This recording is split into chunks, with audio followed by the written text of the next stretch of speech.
Good morning. Thanks for coming. I'm Dave Dickey with J. Frank Schmidt. I work for J. Frank Schmidt. We're a company out of Portland, Oregon. We are one of the premier tree growers in the United States. We bring a lot of new introductions to the marketplace. We're on the front edge of the R&D in tree production. I live in Denver, Colorado, and thank you for coming today. How are we doing today? All right. The rain is a good thing. You need rain more than anybody I know. I live in Denver. We've been lucky. I don't want to brag, make you feel bad, but we've had some pretty good snow this year. So I know you need as much rain as you can possibly get. So we'll be thankful for the rain. And you have much more comfortable seating in here. Weeping redbud. All right. Redbuds are one of my favorite trees. And this form came out about 10 years ago, and I love it. It's great for a little patio. It will only get as tall as you stake it. You can see this is the redbud flower. Redbuds are kind of in flower pretty much everywhere right now. They've got some there's redbud trees. This is a weeping form. They've got some really nice ones that are in full bloom out in the nursery today. This is lavender twist. It's a weeping redbud. As you can see, it kind of cascades like this. It will only get as tall as you want to make it. So if you were to buy this tree and plant it in your yard, it might get another foot, maybe two. This is a crabapple, or as I like to call them, flowering apples. Everybody thinks crabapples are bad because they get fruit and they drop them all over your yard. Well, this is a great crabapple for a couple reasons. One, it has what we call persistent fruit. Some of your crabapples drop really early, and that's kind of led to some people not liking crabapples. But with royal raindrops, it actually holds through the winter. Typically, before this crabapple hits the ground, a bird or a squirrel or something's going to get a hold of that before it hits your lawn. So this is a flowering apple. It gets a really nice purple color. I gave a handout on royal raindrops. This is one of our new introductions.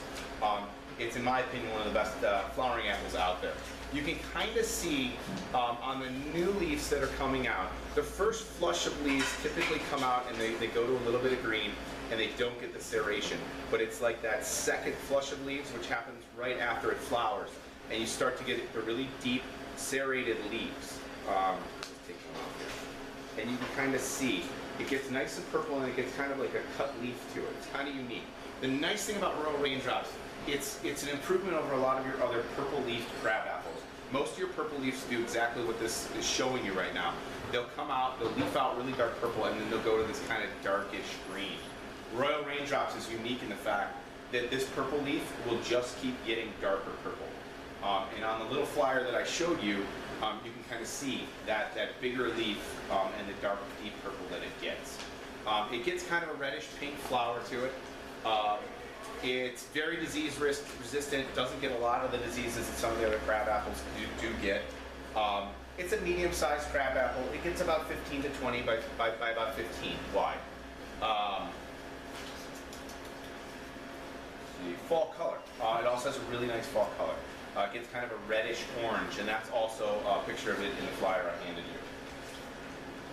Will this tree bring the ants with the fruit? I don't think so. Realistically, whenever you see ants in the garden, they're anything more than a nuisance. They don't damage plant material, but they're typically a sign of other insects like aphids. Ants farm aphids because they produce honeydew, that sticky substance. And so the ants are there protecting the aphids because they want that food supply. So you'll see, if you see ants, you don't have to worry about them, but that's typically a good sign that you have another insect. So the ants will come just because of the... No. I just learned something today too. Do you have the non-fruit-bearing crab apple? I'm assuming you're talking about spring snow, because that is really the only true fruitless crab apple. And do you have some spring snows in stock? I probably do. I carry them, and I most likely have a small handful on hand still.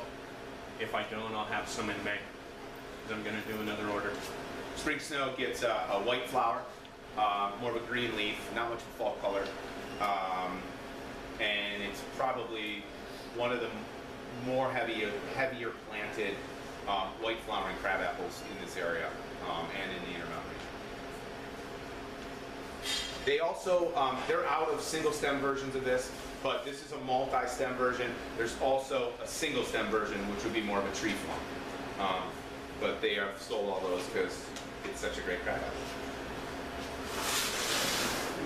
apple. Canada Red. We do a variety called Canada Red Improved. Thank you. Also known as a chokecherry. It's been around for a long time. This is by no means a new tree, but it is a great tree for your area, and it offers a lot of really wonderful things. You can see there are some blooming around town right now. These have already bloomed at the nursery. There may be some still blooming out in the nursery. It gets a white flower, kind of hangs down. It's kind of tubular, if you will. And then the leaves leaf out to a really nice green, and then they go to a really deep purple. The improved part is our selection gets a darker purple, holds the color a little bit better, has a little bit more upright habit to it. Some of the Canada Reds around town, you'll see as they get older, they kind of get a little leggy and scraggly. Ours is a little bit more compact, doesn't quite tend to get the legginess that the other varieties do. Extremely great. It's a really great hardy tree, very drought tolerant, will take your heat, will take your cold. It's just a really nice, tough tree. It's about a medium sized. I believe it gets about 20 to 30. 20 to 25 by 20. There you go. So right in that 20 to 25 range. So it'll fill some space, but it's not by no means a shade tree where you're going to get 30, 40 feet out of it. Just a really nice, tough, durable tree. Gives you some flower, gives you some summer color. The fall color will be kind of a reddish purple, but not really red. Just more of the purple leaf kind of going to a little bit of a fall purple. So just a really good, durable tree. Kawanza. This is what you see flowering. Probably kind of on its way out. We grabbed a little guy, but there are some larger trees out in the nursery right now that are in full flower. Kawanza is one of the really great fruiting. It's not a fruiting cherry. Flowering cherries. Kawanzas get about 30 feet tall, about 20 feet wide. Really kind of nice new growth color comes out kind of in an orangish yellow. Starts off to kind of a glossy green. It's one of your more hardy flowering cherries, and it's really known for its double flower. Now this, you keep in mind that the smaller trees don't get a lot of flower on them. As they age, this thing will be covered in blooms. You can see there's some 10 and some 15 gallons out in the nursery that are just covered in flowers. It does have a really nice orangish red fall color as well. Similar to what you see on the new growth. That's the fall color you'll get on it in the fall. Takes the heat, takes the dry. Fairly drought tolerant once established. That doesn't necessarily mean it needs no water, but it will tolerate the dry weather that you typically get. Not necessarily the 12-year drought. So how much watering would it need a week? Kyle, I'm going to cede that to you. I'm sorry. How often would you water? Newly planted, you want to do it every day for about 2 or 3 weeks. Then you can slowly start tapering off. Once established, you're probably looking at a good deep soaking every 10 days in the summer. The nice thing about plants in general, not just trees, is if you look at them, you pay attention to them, they'll let you know when they're not getting enough water. If you look at a tree, the foliage will start to droop really heavily. That's a good sign that you want to soak it. And then with watering too, if you concentrate on slow, deep soakings, get that moisture moving down through the ground, it'll force the tree to develop deeper root mass, and so then they tend to be a little bit more drought tolerant because they've got more soil area to draw water from. And let's talk about and clarify what you mean by water every day. Something like that. Realistically, put the hose out on it, slow, steady flow for 10, 15 minutes. As it gets larger, you move that hose out to the drip line of the tree, and you extend the period of soaking, 30, 45 minutes. If it's really slow, up to an hour or so. What is whitewashing? Whitewash is a mix of just white latex paint water, and some people use linseed oil. Trees of Corrales, which is one of the local nurseries, they're one of your local growers. They whitewash all their trees with a, I believe it's one part latex white, just plain old white latex paint, 2 parts water, 1 part linseed oil. And it just goes on real thin, and it keeps the sun, because you live in one of the most sun intense areas of the country. I think somebody told me you rank like 4th or 5th as far as sun intensity goes. So you can get sun scald on your trees in the winter. So where do you paint it at? The floor? Yep, you just paint it up to about as far as you can reach, Okay. honestly. It just goes on real light. When would you apply that? Early in the year as you can. I mean, actually, if you want to apply it in the fall, that'll benefit it the most. That's what I was thinking. Without foliage, that's when you're going to run into sun scald. Yeah, it's the winter when you really have to worry about it. So late fall is when you should paint it? Redpoint Maple is a red maple. It is more or less brand new. It has been trialed in a couple different areas. Traditionally, maples do not do extremely well here because of your high pH soils. They get chlorosis. You need to treat them with iron. They typically don't get the fall color because of the stress. They burn up in your heat. Redpoint Maple is showing really, really good signs as it's to doing well down here. Trees of Corrales, once again, about 10-15 miles from here. Has them in the field. They've had them for 2 or 3 years. We sent them a block of about 10 trees to trial. Traditionally, when they plant trees out in their field, and they grow B&B Baldwin burlap trees, they treat with an iron sulfate when they plant those trees to prevent chlorosis. And then every year they treat them so they can sell them to their customers in places that aren't here where they sell maples. When they planted the red points here, they did not treat.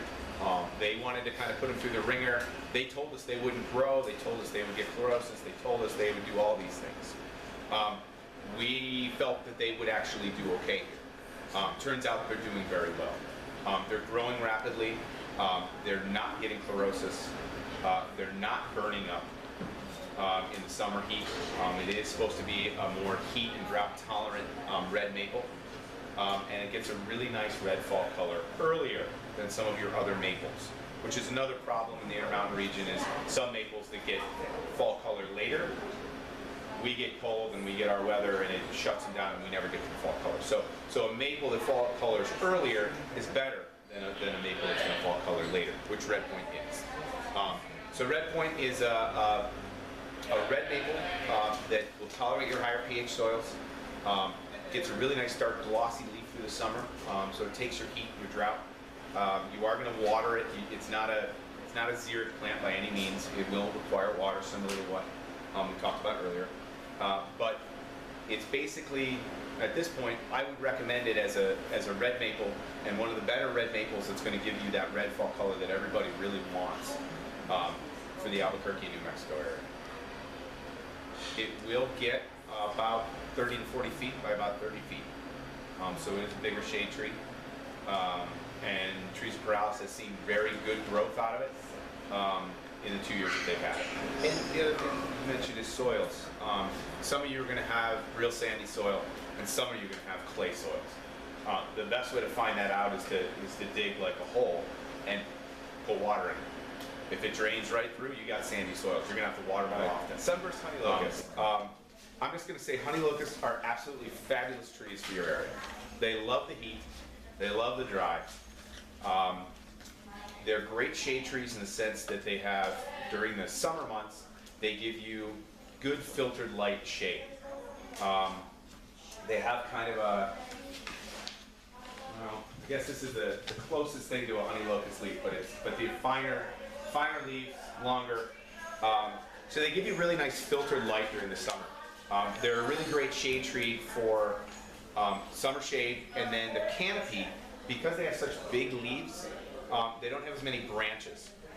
So your canopy is not as dense. So in the summertime, or in the wintertime, then that tree is not blocking the light hitting your house that helps kind of warm your house.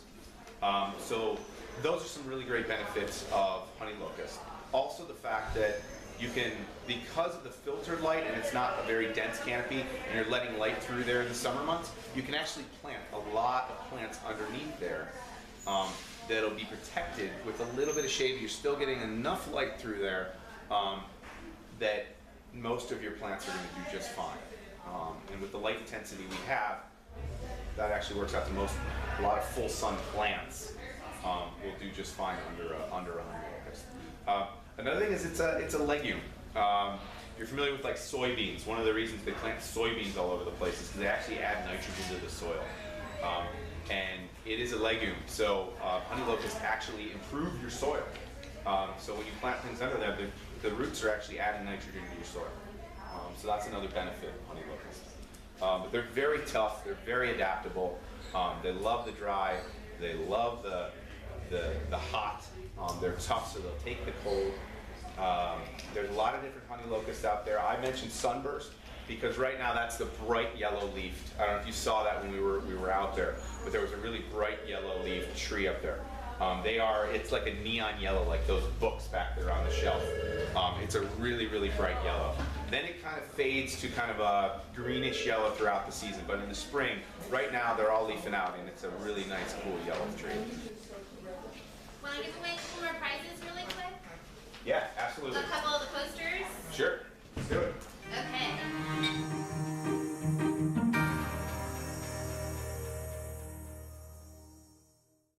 And let's do 2 trees. All right. Which ones did you choose? Are they not up here? Yeah, we're going to do the rotary drops crabapple. And then we're also going to do a Redpoint Maple. Okay. Let's see who the first winner is.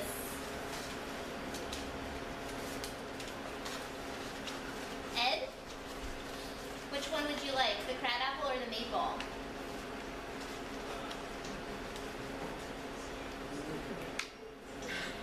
Should I choose for you? Would you like another poster? The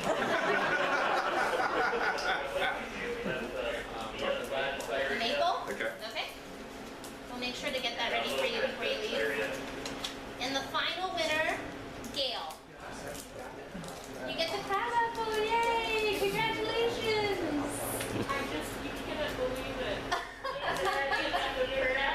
Yeah, because I cut down my trees that was diseased yesterday, and I've been crying. I've been grieving over that. Perfect, congratulations.